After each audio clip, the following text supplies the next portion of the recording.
नाम ही क्या भगवान होते हैं। आपकी माँ ने, पिता ने, दादा दादी ने ये जरूर सुना होगा कि बच्चों का नाम भगवान के नाम में रखना चाहिए। तो आपके दादा दादी या माता पिता ने आपका नाम विष्णु रखा है ताकि इसी बहाने भगवान का स्मरण होता रहे, इसलिए आपका नाम विष्णु रखा गया है। आप स्वयं विष्णु नाम प्राप्त करके ये प्रश्न कर रहे हैं क्या ईश्वर होते हैं। अब बताइए क्या भगवान के होने में कोई संदेह है विष्णु शर्मा जी?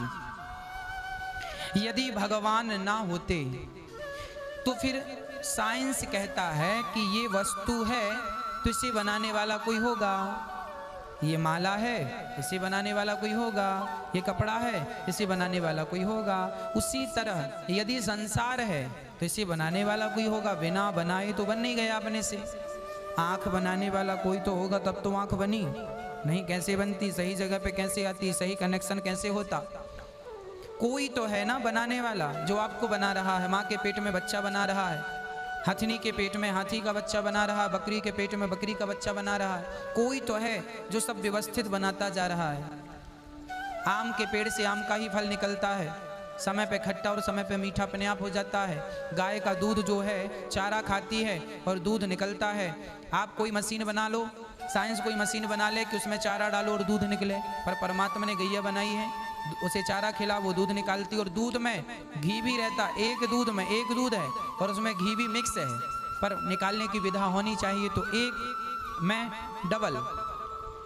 ईश्वर ना होते तो ये व्यवस्थाएं कैसे चलती। सही समय पे सूर्य उदय होता है, सही समय पे अस्त, सही समय पे चांद निकलता है, सही समय पे तिथियां चलती हैं। कोई तो है जो सब संभाले बैठा है, उसी कोई को परमात्मा कहते हैं। साइंस उसे लाइट कहती है, साइंस भी मानती है कि ईश्वर है, उसे लाइट कहती है। विदेश के लोग क्या बोलते हैं? ओ माई गॉड, गॉड मतलब ईश्वर, ओ माई गॉड। विदेशी लोग भी तो बोलते हैं ना God, love is God, God is love.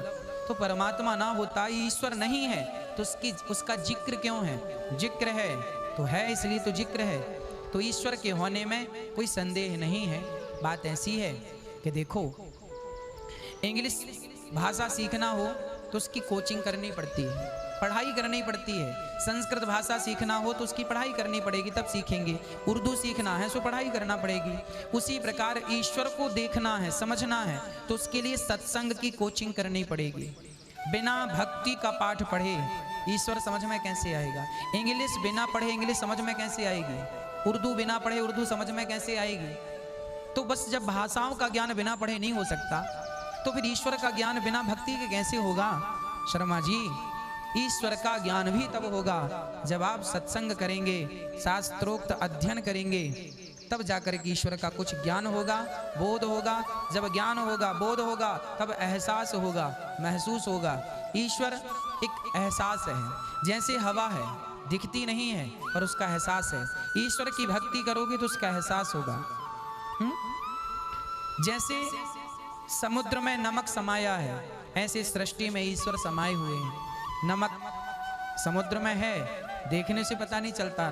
जब समुद्र का पानी चखो तो पता चलता है नमक है। देखने में बड़ा सुंदर लगता है, ऐसा लगता है निर्मल पानी पी लो, पियोगी तो खारा है।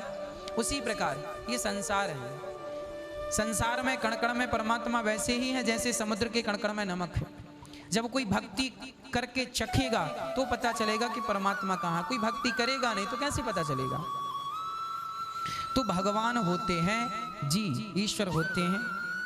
आप भी कभी ईश्वर को, हम तो कहते हैं कि ईश्वर पर विश्वास मत कीजिए, पहले भगवान से ये कह दो कि प्रभु यदि आप खुद भगवान से कहिए, विष्णु शर्मा जी आप खुद भगवान से कहिए कि हे भगवान यदि आप हैं तो मुझे आप अपना कोई चमत्कार दिखाओ, मुझे महसूस कराओ, एहसास कराओ।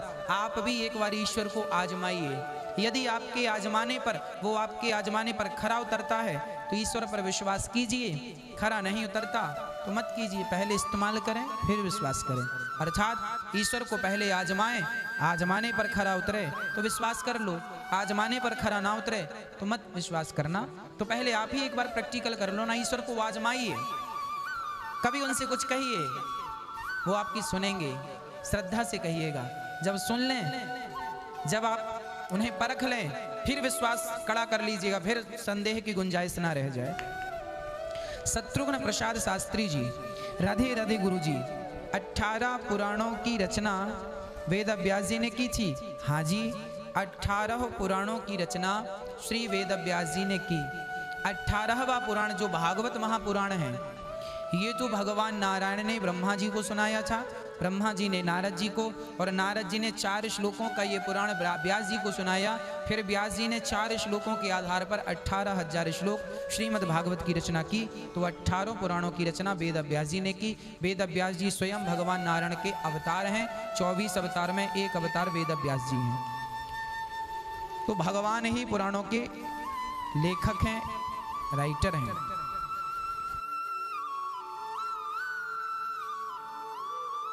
गुस्सा शांत कैसे करें? गुस्सा शांत करने के लिए पहले ये जानना जरूरी है कि क्रोध आता क्यों है, गुस्सा आता क्यों है।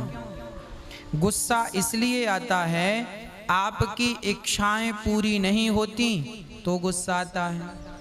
आप अहंकारी हैं तो भी गुस्सा आता। अहंकार भी गुस्सा दिलाता है और इच्छाएं भी गुस्सा दिलाती हैं। आपकी इच्छाएं पूरी हो जाएं तो कोई गुस्सा नहीं आएगा, इच्छाएं रह जाएं तो गुस्सा। इसलिए इच्छाओं को समाप्त कीजिए, क्रोध अपने आप समाप्त हो जाएगा। इसलिए बड़े बुजुर्ग कह गए हैं, गौधन गजधन बाजधन और रतन धन खान, जब आवे संतोष धन सब धन धूरी समान। सबसे बड़ा धन है संतोष। इसलिए विधाता से यही प्रार्थना करो कि प्रभु हमें संतोष का धन दीजिए, बस इससे ज़्यादा कुछ नहीं। जिसके जीवन में संतोष है उसके जीवन में क्रोध नहीं है, जिसके जीवन में संतोष नहीं है उनके जीवन में क्रोध है। तो संतोष आ जाए तो सारी बुराइयां समाप्त हो जाएं। तो ये रहे आपके सभी प्रश्नों के उत्तर। आप इसी प्रकार प्रश्नोत्तरी के कार्यक्रम से जुड़े रहें और आप वीडियो को शेयर करें ताकि और लोग भी आपके प्रश्नों का उत्तर प्राप्त कर सकें, उनका भी समाधान हो। वीडियो को शेयर करें फेसबुक व्हाट्सएप में और चैनल को सब्सक्राइब करें ताकि और लोगों को लाभ मिले।